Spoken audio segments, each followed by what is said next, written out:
Welcome to another edition of the Official Jets podcast. Busy week here at One Jets Drive. We're recording on today's Thursday, September 2nd. It's crazy to think that it's already September.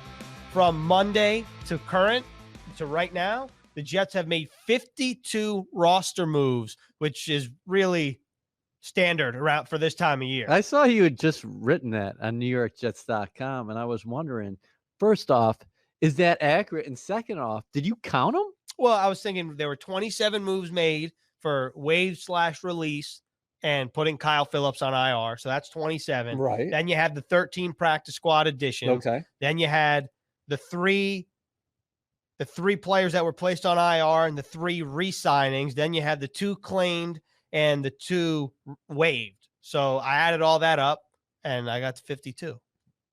I was quickly adding that up in my head. I thought I got to 50, but you're probably right. A couple. Oh, and the 2 trades, the Chris Herndon trade and the Shaq Lawson trade. That's right. So Joe Douglas and his staff, very busy. I think it's just a busy time of year, which is what is interesting about this point of the calendar is that typically over the years, and you know this, we cover transactions, the flurry of moves right before Labor Day weekend. I mean, on approaching Labor Day, that weekend approaching Labor Day. But in contrast here, this year, you're doing it in the middle of the week. It's kind of nice. Like from a workflow perspective, it's pretty nice. You get it done during the week. Obviously, there's going to be transactions throughout the course of the season, almost every day of the week, except for Sundays or game days, really. But I liked it. And there's a lot to get into. I think we should just dive right in with Bless Austin, because I think that's probably one of, people say, oh, like there's always surprise cuts every year. And, maybe not internally, but if you're looking at the Jets roster, I think people would be surprised to hear that Bless Austin was let go, especially because he's been a starter for this team the past 2 years. And he was the longest tenured Jet in that cornerback room. Robert Saleh said it. This is the toughest part of the business. You hate to say, hey, we're not going to be needing your services anymore.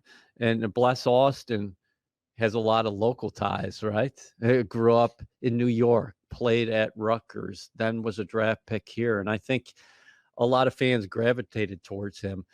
And he had an opportunity here early in training camp. But throughout the summer, Saleh and anybody you talked to said, hey, listen, it's an open competition at the cornerback position. And this just emphasized that even more, that move here. The Jets are undergoing a youth movement. Joe Douglas said it Wednesday here at the Atlantic Health Jets Training Center that he believes, 40% of this roster are first and second year players. And this just speaks to the Jets want to get a longer look at Brandon Echols, who made the team out of Kentucky, a rookie.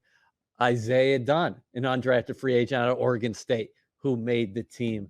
Javelin Guidry, a second-year player who we saw most of the time work inside, but Saleh mentioned him potentially in that race as well. And then who am I forgetting? Jason Pinnock. Yeah, of course, another draft pick, Pinnock. So listen, I don't know the way you felt, but all along I felt like there wasn't a clear pecking order that all those guys were making a run there. I definitely agree with that. It didn't ever feel like there was 2 guys where you're like, those are the 2 guys, and who's going to make a name for themselves as a reserve. And it felt like throughout camp, a lot of people, like at first it was Echols and Dunn, then Dunn got hurt.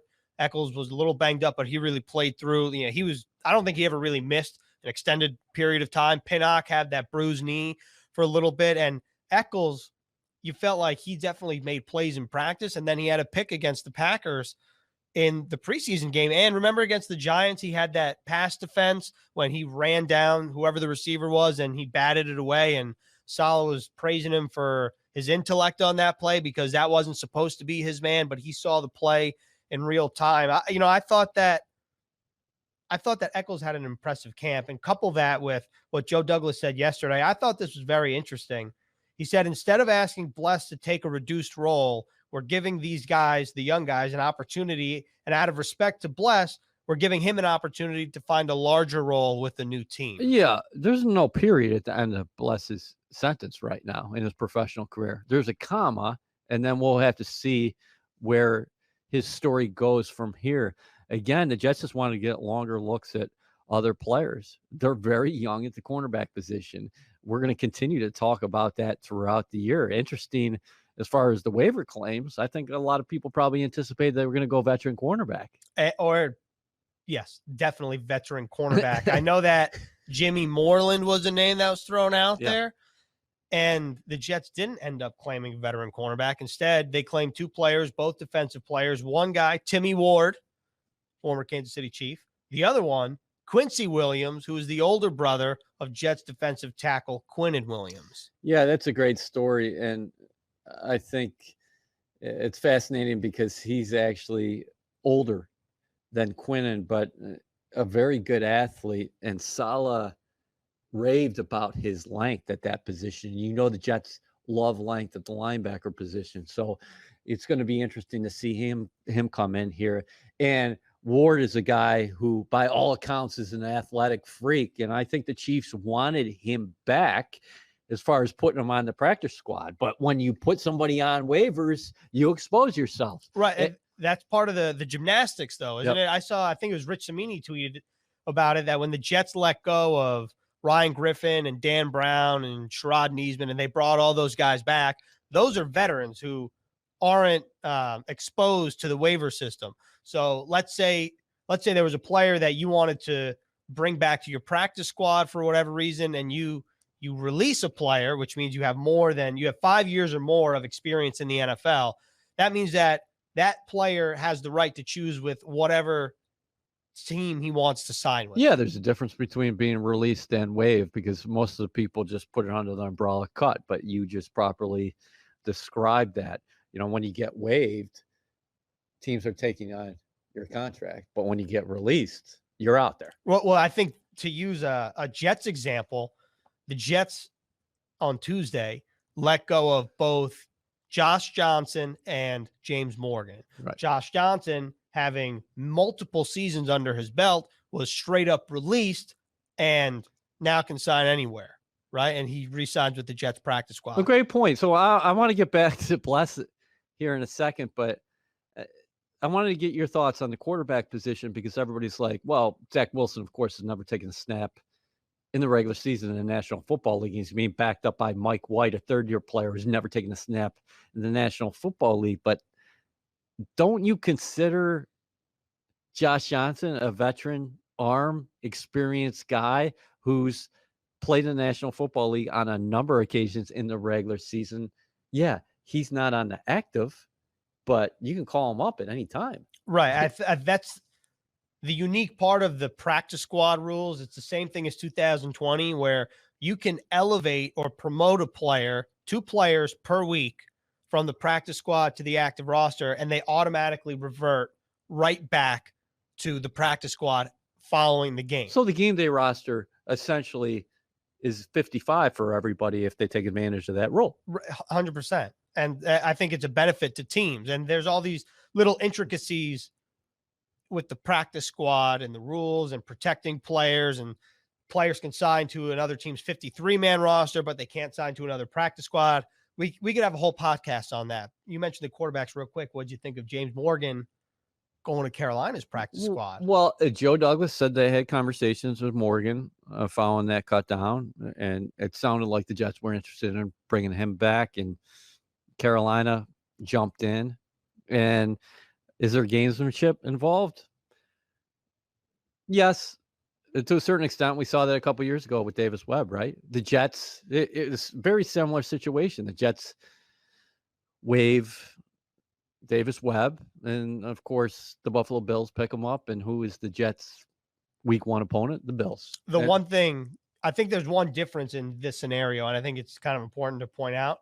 At the point in which the Jets released or waived Davis Webb, because there were 4 preseason games, they might have already started, have a deeper dive into scouting the Buffalo Bills at that time and creating a game plan. I'm not so sure about this time, because between final cuts and week 1, there's almost 2 weeks involved there. Well, Saleh talked about that the other day. They're going to turn their focus to Carolina at Wednesday's practice. I'm getting the days. They're all running together right now, but the Jets were out here Sunday, right? Mhm. Sunday, Monday, day off, Tuesday to take care of all your transactions, then Wednesday, Thursday. So you're right. Their focus didn't really shift to Carolina until Wednesday. But James Morgan probably knows a thing or two about verbal cues and audibles. He might know that. I mean, you might have to change your calls. I think that's life in the NFL, right? I'm sure if you're talking to the Jets over beer, and maybe people are rolling their eyes about it a little bit. But hey, listen, Morgan's taking an opportunity in Carolina. Again, well, anytime you release a player, anytime you waive a player, anything can happen. Yes, it's a great point. So not only were there releases, waiver claims, we talked about those, practice squad a little bit. How about trades? The Jets had executed 2 trades this week. Let's start with Chris Herndon. Tight end is kind of a weird position this week with all of the roster gymnastics. You let go of Ryan Griffin and Dan Brown. You bring them both back. But in that window where they were before they were brought back, Chris Herndon officially gets traded to the Minnesota Vikings for a 2022 4th-round pick, and the Jets gave up a 2022 6th-round pick. Well, much like Bless Austin, you're going to wish Chris Herndon well here. Both those guys are good dudes, young players who've had some level of success in the National Football League. I think with Herndon, he had like 39 receptions this rookie season, over 500 yards receiving. Second year was really tough. Had a suspension and a hamstring injury. Then he comes and plays against the Giants midseason, breaks a rib. He's out for the year. So that's basically the entire second season is a wash. Then the third season, he came on, I thought down the stretch, felt quiet early in the season. I think he finished with 31 receptions last year. He got in the end zone 3 times. So here you go. We were wondering, being out there on the practice field, every session, whether it was here or in Green Bay, where did Herndon fit on this team? Because it seemed like Tyler Kroft and Ryan Griffin, when he was healthy, those were your 2 top tight ends. And if you were going to keep Dan Brown, he would stay in that special teams role. The Jets like his athleticism as well.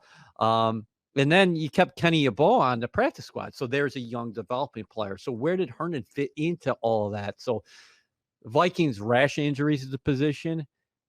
You send a 6 to them along with Herndon, and I thought you got great value there in a 4. I agree. And you think about what kind of capital Joe Douglas now has rounds 1 through 4 in 2022, just to rifle through them. 2 first-round picks, their own and Seattle's, 2 second-round picks, their own and Carolina's, 1 third-round pick, and 2 fourth-round picks, Carolina's, and now Minnesota's, because the Jets traded away their 2022 4th-round pick to the Seattle Seahawks with Jamal Adams. Yeah, so great job by Joe D again, because as we sit here today, can you tell me you were 100% convinced that Herndon was making the roster? I'm not saying he wasn't going to make the roster. I can't sit here and tell you 100% you would have put him on completely safe. I wouldn't say 100% at all. It was like we play the numbers game too, right? Yeah. Obviously, like Joe Douglas and his staff and the coaching staff, they collaborate. But when we're out at practice every day and we start reading the tea leaves of who's playing well, who's been kind of quiet, then you think about the tight ends room. And we didn't even talk about Trayvon Wesco. I know he's listed as a tight end, but it's important to notice that we didn't talk about That's him not a diss. He's at the fullback. He's right. The fullback. I think it's important, though, that we distinguish that because he's technically a tight end, but he really is the team's fullback. So I think that with Herndon and that whole room, it was somebody was going to be the odd man out. And for the Jets to get a 4th-round pick in return for Chris Herndon and make that decision probably a little easier for Joe Douglas and his staff, I think it was a great move. And you have now more draft capital in 2022. So I think it was a good move. The other trade was involved a 6th-round pick, but the Jets give up a 6th-round pick that they got last year for Jordan Willis. Actually got traded to the San Francisco 49ers, where Saleh was. Yeah. And the Jets got back Shaq Lawson from the Texans. I like Shaq Lawson, former 1st-round pick out of Clemson. Joe Douglas said he brings a junkyard dog mentality to that defensive line. Even without Carl Lawson, the Jets still have plenty of confidence in this defensive line. I think you needed somebody there after Lawson went down. Now, Shaq Lawson's a different player than Carl Lawson. But Douglas and Sal is the same way. They're not going to feel sorry for themselves because they lost a potential double-digit sack guy. It is absolutely devastating blow, but the train is still going to leave the tracks week 1 in Carolina. Lawson is a guy who not only can help you rushing the quarterback, he's not as explosive as a Carl Lawson, but he's also going to help you as far as his run defense. He's a real good run stopper. And I know that isn't going to win a lot of headlines out there, but you need guys like that. So he's going to give you some push in the pass game. He's going to be good in the locker room. He's going to help you against the run. Don't you think I think the reaction when the Jets traded for Shaq Lawson was like, this is the guy that you're getting for Carl Lawson? I think is a great point. You can't just replace Carl Lawson 1-for-1 unless you were like swinging for the fences. And Bart Scott was sitting here once, a couple of weeks ago, and he was like, look, you just get a tier A guy. You don't make a move unless it's not. But I'm going to challenge that because the Jets also lost Vinny Curry. That's right. And I think that when you look at Vinny Curry's stats, which is what I'm pulling up right here, past 2 years, he had 8 sacks, 3 in 2020, 5 in 2019, 2.5 the year before that. You look at Shaq Lawson, he's younger than Vinny Curry. He's still got years left on his contract because he was traded from the Dolphins to the Texans in the offseason after signing with the Dolphins in 2020. And he had 4 sacks last year and 6.5 the year before that and 4 before that. So when you look at, I'm just using Vinny Curry as an example, their sack production in a vacuum the last 3 years, Shaq Lawson has been a more productive player in that sense. I'm not saying he's a better player. I'm just saying I think the swap there was people I think are saying Shaq Lawson and Carl Lawson. It's never going to be a 1-for-1. You're right. But I think the 1-for-1 is more along the lines of Lawson and Curry. John Franklin Myers is really going to be in the spotlight this year where you thought that he could really benefit from Carl Lawson because Lawson's going to be pushing that one edge. And then you have those big guys in the middle and JFM is going to get those opportunities. Well, JFM, he's going to be the guy counted on big time this year. And then let's not forget about Bryce Hoff. Bryce Hoff had a very good summer. Last year, he had a couple sacks again in the preseason. He was buzzing the tower here throughout training camp. He brings an element to explosion. So he'll be part of your sub packages as well. But I'll tell you what, the guy that I'm really excited about on that defensive line, who I don't think we talked about enough. I think I know where you're going to go with this. Sheldon Rankin. Yeah. Sheldon Rankins, man. Sheldon Rankins next to Quinnen Williams. Watch out. Watch out. I think Rankins is ready to do some damage. His body type is very interesting. The Jets have the old school, very large run stuffer defensive tackle, Lorenzo Fatukasi. Yep. But then you look at Quinnen, it is one of my favorite quotes. I know it's probably outdated at this point. Jonah Williams, the Alabama tackle, described Quinnen Williams as a 300-pound bar of soap because he's so slippery as a defensive tackle. And, it's true because you think of Quinnen, he's not a towering presence, but he is, well, how did Robert Saleh describe him? All mass.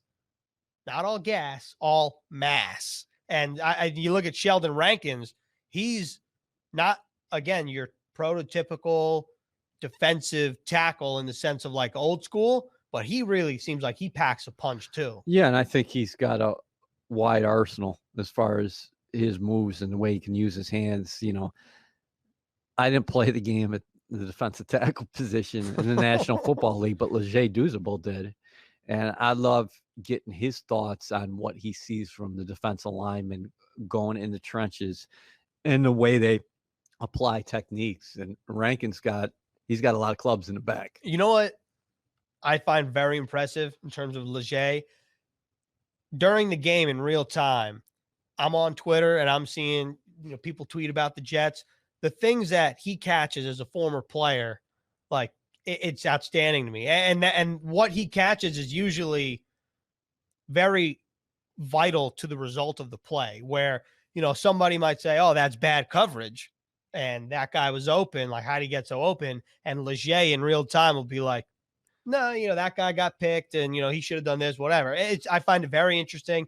By the way, Leger making his return to One Jets Drive, or, I don't want to say One Jets Drive and get it confused with the show. Not talking about the show. I'm talking about the building. Oh, God. We can't even say the address anymore? We can. But, I just wanted to make sure that there was no confusion here to give a glimpse of what's to come. Leger Douzable making his return here to the Jets 360 platform. Well, he's going to help us out on the Official Jets podcast. You have a great podcast coming up, a game preview podcast that people are going to be able to tune into and listen to weekly But Douzable also is going to be making an appearance on our Sunday morning show on CBS, which I don't know if we've released the name publicly, so I don't know if I can do it here just yet. All right, that's fair. Just keep. Yeah, keep Dooz is going to be out. part of our content, so that's definitely a big ad, because we already got the mad backers, so we got all levels of the defense, because you start with Dooz, then you go back, you need a linebacker, you got Bart Scott, and then you need a safety. We got Eric Coleman. We're covered defensively. Offense, I don't know if we have the same levels that the defense has. No. Defense wins championships, though, yeah, right? Well, we got Nick Mangold, and there might be another former Jets quarterback coming to Jets programming in 2021, but I don't know if we don't have a tailback, right? No, I don't think so. We do have Leon Washington. He's just the coach. Yeah, we could bring him upstairs, no doubt. Getting back to what you said about Dooz and what he watches and things like that, is that the cornerback position, we started the show talking about the cornerback position. I think what Saleh wants to see is, can you win on third down? And the anticipation from everybody is a lot of cover 2 and cover 3 back there. And who is going to be the guy, Ethan, in Carolina, you think? If we predict right now that Bryce Hall is starting outside, who will be lining up across the way outside the numbers? And who's the first nickel up? Because, that was a great competition throughout the summer. But Guidry, I guess he's got a chance at the outside and the inside. I would say, assuming the roster stays put as it is and there's no addition, my guess is that Brandon Echols is opposite Bryce Hall and Javelin Guidry's in the middle, unless Guidry wins that job on the outside. Then I think Michael Carter is in the nickel. A lot of speed at the cornerback position. All those guys you just mentioned can fly. Do you agree with me, though? I asked Saleh about Michael Carter the other day. I think it was Sunday. And I loved his answer, because I'm a big fan of Javelin Guidry. He said, we have 2 starting nickels on this team, and we have to find a way to get both of these guys on the field. Oh, so you're thinking Guidry on the outside? Oh, I don't know. That could mean some dime action with both Carter and Guidry out there, of course. But the Jets won't be lacking for speed on the outside if you have an Echols out there, if you have a Carter out there, if you have a Guidry. Those guys can burn. Those are all sub 4.4 guys. Yeah, the Jets much faster in the secondary for sure. Yeah. It's before we wrap up here, is there anything? You're wrapping up already? No, yeah. We're not talking any offense? We can. How many minutes in are we? We're not talking about Zach Wilson at all? We're almost 30. Well, were you surprised he made the team?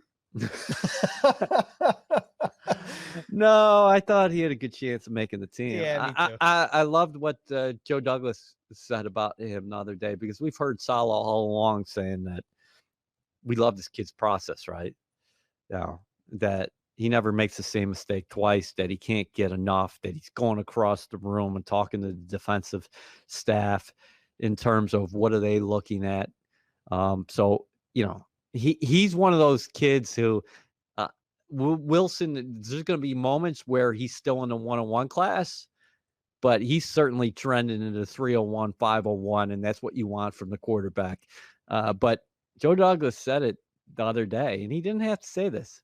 He's been everything we'd hoped he would be. That's a hell of a compliment. It is. I actually thought another big time compliment came from Greg Van Roten when he said Zach Wilson's only a rookie by name, meaning like it's just his first year in the NFL. the rest of what Zach Wilson is on the field, in the meeting rooms, not rookie, not 101. Seems like he's definitely advanced for where a typical rookie would be. Connor McGovern also said he's a gamer, like not taking shots as far as his practice habits, but he kind of turns it up a notch. That's Right. what you want from a guy slinging. You definitely do. And Daniel Jeremiah and everybody says, we got a glimpse of it in Green Bay. You can't have a broken play turned explosive play in practice. That's just not how it works. It's scripted. But in a game, we kind of saw it with the Corey Davis 27-yard reception. There's a little bit there, and we'll see what happens when the lights really turn on in the regular season. But, the Jets aren't done with their roster. That was the point that I wanted to bring this full circle. They're really not done with the roster. We just saw a report today. Jets are working out Reuben Foster at linebacker. So this is a continuous effort to improve your roster, whether it's September 2nd, like it is today, whether it's April 30th, or whether it's July 27th. It's 365 days of the year. What are your thoughts as far as a running back and or wide receiver position? Because I think a lot of people were talking about how many numbers you're going to keep at the wide receiver spot. And what about the dynamic there at running back now with Michael P. Ryan a little bit banged up? You got Josh Adams on the practice squad. I'm going to start with the receivers. I think most people thought the Jets were going to carry 6 receivers. I was definitely in that camp. Adding Jeff Smith as the 7th, I think, was the surprise. But Jeff Smith really, I thought, played well down the stretch for the Jets as well. And you think about just what he did in practice the last week of training camp, and, throughout, he flashed at times. But really, I think you saw what Jeff Smith brings in terms of speed and explosiveness when in the final preseason game, the Jets handed the ball off to him on 3 end arounds, and he had positive plays and chunk gains on each of those plays. He said he has speed to burn. In terms of the running backs, I'm not surprised by the way it shook out. My question is, are you on game day? Do you have all 4 active? Do you have 3 active? Because if you have all 4 active, you're really going to put all 4 in the game at one point or another? Or is it going to be one of those things where it depends on matchups and it depends on running, how hot that player is heading into the game? I think that's a thing that fans should keep an eye for. Let's just give a shout out to Josh Adams. 5.4 yards a carry last year, 5 yards a carry in the preseason. He's a guy who just constantly flies under the radar. I know he's on the practice squad, but the Jets really like their backs. Final thought here for me would be speed. The need for speed. The Jets have constantly addressed that throughout the offseason. Now you see it with the roster. Let's go over all the positions. We mentioned Eccles. We talked about Guidry. We talked about who else on the outside that why is the name of this? Michael Carter playing the nickel position. We talk about the transitions those guys are making down at the rookie linebacker position from Jamien Sherwood and Hamza Nasruddin. We go to the offensive side of the ball. You mentioned Jeff Smith, a sub 4.4 guy who's been running a lot with the ones at the running back position. Ty Johnson, a sub 4.4 guy. You drafted Elijah Moore, a sub 4.4 guy. What you're seeing here is the emphasis of not just Saleh saying play speed, but the combination of him and Joe Douglas coming together and saying there are certain attributes that we have to address here. The Jets are going to be noticeably a lot faster club this year. You know who else is a sub 4.4 player who we often don't think? Mims 4.38 at the combine. And I feel bad for Denzel because he really, I think, was starting to turn a corner, especially in the first preseason game, and Joe Douglas referenced that. I mean, the effort he gave on that play where he showed a little strength, toughness, agility, and speed, it's very impressive. He's a long strider too. So Tevin Coleman is another guy who, was banged up last year. Yeah, but he still can get out there in the open field. So I just think the Jets clearly went into the offseason saying we have to be faster on both sides of the ball. And Saleh wants these guys to play fast. you're going to see that out there. And sometimes there's going to be mistakes because it's such a young roster. And Joe Douglas said he's expecting ups and downs, but I think this team is going to be entertaining to watch throughout the season. I definitely agree. And we'll see what happens in a couple, it's really almost right around the corner, but you have this little, this nice little weekend, Labor Day weekend, and then we'll really ramp it up another notch, kind of like Zach Wilson, what Connor McGovern said. It's game time. We ramp it up a notch next week in terms of content. We're back with the podcast. We got 2 coming down the pike next week, at least. And I think that's pretty much it. You got any Labor Day plans? No, college football. I would imagine we'll be here Labor Day. But I meant during the weekend, college football. Got a wedding Saturday, and I'm hoping we can sneak out of there at a decent time because, like you mentioned, there's a lot of good college football matchups. I mean, but for us, when we get back here Monday, we're in the regular season. The regular season begins. Remember, Pregame Central will be on live next Sunday. Somebody will be here inside the BetMGM studio, probably both of us. Then we have Jets overtime. Our first practice today. Yeah.